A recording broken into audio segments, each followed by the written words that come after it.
Hello বন্ধুগণ, কেমন আছো সবাই? পাড়া প্রতিবেশীরা সবাই জানালো আজকে থেকে নাকি আমাদের অ্যানুয়াল স্পোর্টস শুরু হয়েছে। তাই লোটা কম্বল গুটি নিয়ে চললাম মাঠের উদ্দেশ্যে। এসে দেখি আমার বান্ধবীরা সবাই কিন্তু চলে এসেছে। আমি সবার শেষে পড়েছিলাম। একটি গাছ হাজার প্রাণ, সবাই জানে। তাই আমরা এসে এই রোদ্দুরের মধ্যে এই বট গাছটার নিচেই দাঁড়িয়েছি। আর চারিদিকে আমাদের বসার জন্য ক্যাম্প করেছিল, কিন্তু তার মধ্যে প্রচুর গরম ছিল। খেলা উদ্বোধনের জন্য প্রতি বছরের ন্যায় এই বছরও পায়রাকে মুক্ত আকাশে উড়িয়ে খেলা স্টার্ট করা হলো। এবার male female 100 metre 200 metre race start হয়ে গেল। যে যার মতোভাবে খেলাধুলো করছিল, কিন্তু আমরা পাশ থেকে কমেন্ট করে যাচ্ছিলাম যে এভাবে করলে ভালো হতো, ওভাবে করলে ভালো হতো।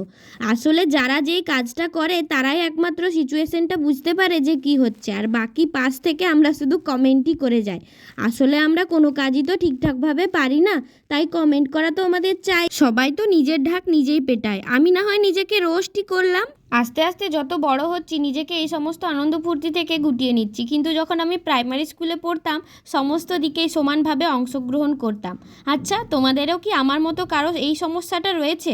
তোমরাও যারা যারা আমার মতো ঢ্যাঁড়স রয়েছো কমেন্টে জানিও। কিন্তু দেখা হচ্ছে পার্ট 2-তে।